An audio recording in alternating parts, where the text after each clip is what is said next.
What is going on, Broncos Country? It is your boy Cy right here on the Altitude Report. Going to break down some of the stuff we saw on Friday when the Denver Broncos slapped up the Atlanta Falcons in preseason game one, and why we should be excited, and what to expect next week when Bo Nix actually takes the field. Could not be more excited with how that game went down. You know, Preseason is notorious for NFL teams really not showing anything. They don't want to show anything to these teams or put anything on film. And I still think what we saw on Friday was a really exciting precursor to what Davis Webb is going to provide for this team with his play calling. I think it is going to be such a big step up for this offense. You saw some of the stuff. Like if you were looking for full on touchdowns and big plays and what have you, then I think your expectations were way too high for the preseason. But that doesn't mean that there, was things that, we couldn't see, improvements that we couldn't catch in preseason week one. I think a big one was how much time we had left on the play clock after getting up to the line of scrimmage. I think that was a big deal. Like the operation just looks so smooth and there were zero issues. Like it looks like there's no wrinkles that we have to iron out when it comes to the operation side of the offense. Obviously, the defense was humming. That part doesn't surprise me. Defenses usually start off strong in the offseason, in training camp, and in preseason anyway, but our defense was never a worry for me, and they absolutely solidified that belief. The defense looked great. Whether it was the first stringers, the second stringers, the third stringers, it really didn't matter. The Broncos dominated in every facet of the football game. And there are some really, some players that really caught my eye, and rightfully so with the way they played. I mean, I'll show some highlights in a minute, but Drew Sanders impressed me. He had a sack, a big sack there, almost had two of them actually. Drew Sanders actually impressed me. He is probably, unfortunately, on the outside looking in, but he is doing whatever he can, whatever is in his power to try to make this football team, and he really has to put up 4 really good weeks of preseason tape if he wants to have a shot. So when you have somebody with the abilities of Drew Sanders, yes, I know he has health issues, who's on the outside looking in, it really shows you that our roster is in a really good place right now. So there was Drew Sanders. I was really impressed with Red Murdoch. I mean, the dude was a 7th round draft pick, and he was all over the field. I think he had 8 tackles. He almost had a sack there in the fourth quarter. I mean, the dude was all over the place. And I think with his motor and his work ethic, I think, maybe he won't start this year. He'll be a solid hand to have on special teams and as a backup for sure. But I think with the way he's a tackling machine, I think Red Murdoch really has a chance to emerge in the next coming offseason and next season as a viable option to maybe start at one point for the Denver Broncos, which is, this draft class, we should feel really good about this draft class. Some of the people that I wanted to mention and show you highlights of are Evan Ingram. Evan Ingram, his usage, even though it was really only one play, his usage should make everybody in Broncos country feel encouraged. I know I felt encouraged after seeing what they did with him when he was in the game. I thought it was fantastic. I would love to utilize the tight end position more. I think it's very much needed on this offense. Jahdae Barron with the big pick 6 almost had a second interception as well. I think that's very encouraging.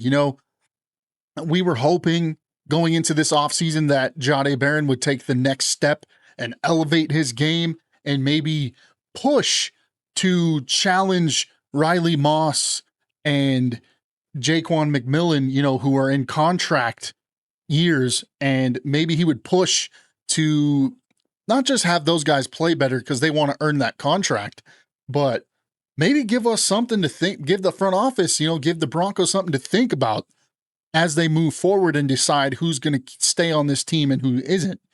I think, Riley Moss, he had a big interception as well. The Riley Moss redemption arc is coming, chat. Believe me, I believe Riley Moss will be so far improved this year that we will be, as Broncos country, as the fans, we will be pounding the table for this team to re-sign Riley Moss. And that is, of course, best case scenario. And why would we not think that, man? The Broncos are up. We're up. We're so back. We're going to dive into some of these highlights here. We're going to start off with Evan Ingram.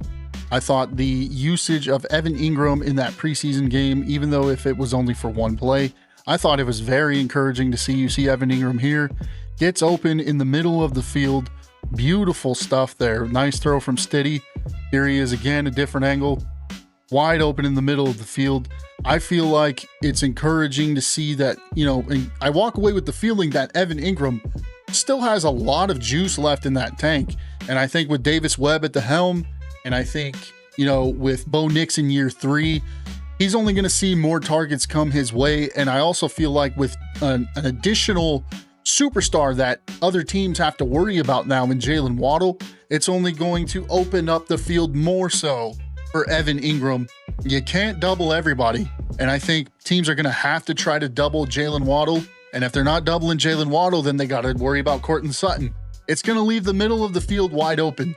And I'm hoping that with what we saw here, that is just a very small sample size, and we have way more of that to come.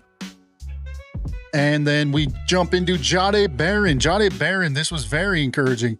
He had a big pick 6. Also, shout out to Karene Reed, who knocked the ball away, but way to capitalize on a batted pass. Turnovers were kind of the only thing this defense struggled with last year. And so it's very encouraging to see that we had multiple turnovers. Jahdae Barron should have had 2 interceptions, plus the Riley Moss interception. They mentioned that, in the week build up to this game, that the Broncos defense were really trying to hone in and focus on turning the ball over. And with Bo Nix in year 3 and this offense and what we believe they can do, turnovers, man, if this defense can generate turnovers at a pretty decent rate, then there's no telling how many points our offense is going to be able to put up. So here you go. This is Jahdae Barron's interception. Ball is batted here by Karene Reed, and he just takes it to the house. Jahdae Barron has some wheels, man. So that was very encouraging to see. I feel like Jahdae Barron is somebody that we were definitely looking at to take a step up and to really start contributing to this defense. And I feel like that's got to feel good for the guy. And, it's only going to push Riley Moss and Jaquan McMillan to do better, knowing that this guy's behind them on the depth chart. And he's a young guy, and maybe, just maybe, we're not going to be able to pay everybody. I would love to re-sign Riley Moss and Jaquan McMillan. But just in case, it is nice to have Jahdae Barron in your back pocket. Then we're moving on. We got Jonah Coleman here. Jonah Coleman really impressed me here. This first down run here, beautiful stuff. He plants his foot in the ground. He's kind of like, look at this plant right here. Boom. Bounces off a tackle. Gets the first down. I mean, that run should have been like a 5-yard gain. Should have been down right here. Bounces off the tackle. Gets an additional like 6 or 7 yards. Beautiful stuff. And then there's this run as well. This is the one where he really... Oh, that's the same run. There was another run where he really planted his foot down. I thought that was impressive for a rookie running back. I mean, I'm already feeling pretty good about Jonah Coleman. And with J.K. Dobbins, J.K. Dobbins is not injured. He made sure that we all knew that J.K. Dobbins is very healthy.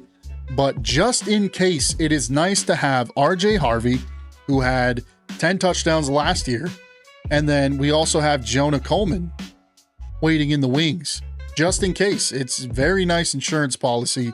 And then, of course, we got the big dog. We got Courtland Sutton.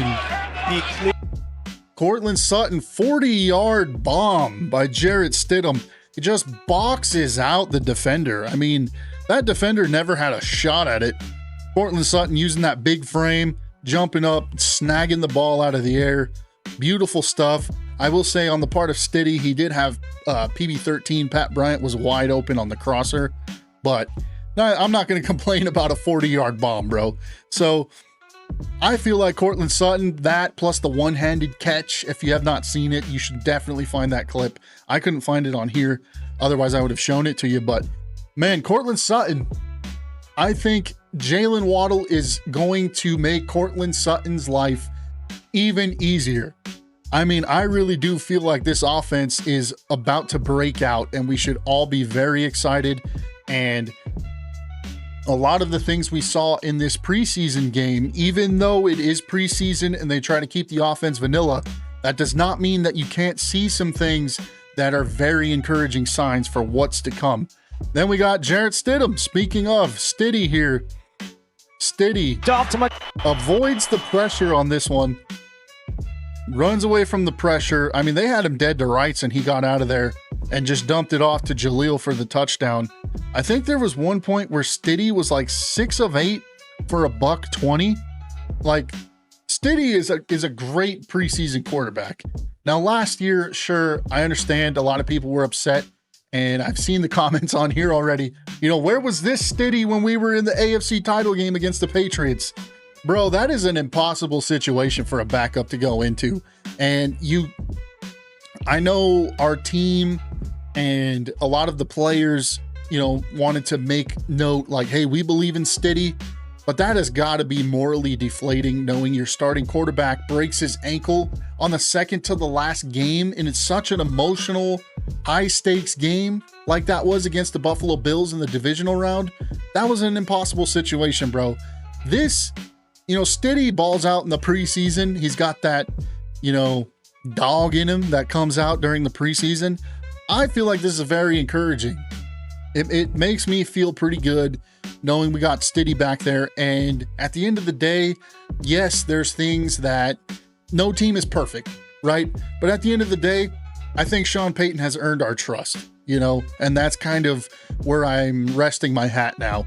And then last but not least, we are getting into White Lightning here. Riley Moss. Riley Moss had a beautiful pick. I would love to be here. I am all here for the Riley Moss redemption arc that we are going to see here in 2026. So you see here, Riley Moss is back here. Just cuts off the pass. Interception. You know, for somebody who's not very athletic, he sure attacks that ball. So Riley Moss, I'm all here for the redemption arc of Riley Moss. And I could not be any more excited to see how much he's going to improve this year. And even if he cuts the PBUs in half, I would take that in a heartbeat. So there you have it, Broncos country. We have a ton to be excited about right now. I think Davis Webb is a big point of emphasis, you know, for us to really be looking forward to. This defense is going to ball out of control just like they did last year. Except I really do believe with the emphasis they are putting on turnovers that this defense is going to even be more elite than they were last year, which is a scary thought for opposing offenses. I think we are in good hands at the backup queue with Stiddy. I think that is fine. We are fine there. I think Evan Ingram will be unlocked this year. Cortland Sutton goes without saying. Jonah Coleman, I think we're, you know, some people may be discouraged by the fact that we're going to do running back by committee. I think it's a great thing for two reasons. One, because it ensures that everyone in the room, and particularly J.K. Dobbins, will probably stay healthy now that we have 3 guys that we can trust with the rock. I do feel like Jaleel McLaughlin is probably on the outside looking in. If you remember last year in the Bills game, he fumbled the football and we recovered the fumble, but he didn't see the field again in that game. So Sean Payton does not like the fumbling. He is a very Bill Parcells old school coach in that way, Bill Belichick style, where both of them are from the Parcells tree. But if you fumbled the football with Sean Payton, you're in the doghouse. So Jaleel's probably on the outside looking in. I don't believe we keep 3 quarterbacks, so I think it's Bo and Stiddy, and we're running with that again. And Riley Moss, man. Riley Moss's redemption arc. Book it. Cy, the lifelong Broncos fan from Hawaii, right here on the Altitude Report, is the one that told you we are in for the Riley Moss redemption arc. And I could not be any more excited for this upcoming season. Super Bowl coming in February, baby. Like, let's do it. Let's do it. Let me know your guys' thoughts. Maybe you saw some stuff that I didn't see in the preseason game. Let me know what you saw. Let me know your thoughts in the comments. Like this video, subscribe to the channel, hit the bell for notifications. You know, let's take this channel where it needs to be, man. We need to hit that 100 subscriber mark. We're just getting started. This is like our 4th or 5th video. So again, let me know what you guys think. Let me know what you guys are looking forward to this upcoming Broncos season. And let's get ready. Let's get ready to open the season in 29 days is kickoff against Patty Mahomes, Kermit the Frog, and the Chiefs. That is who we open the season against, man. 29 days till they got to see us. So we're going to have a great 2026 Broncos country, and I think we can all salute to that. So I will see you next time.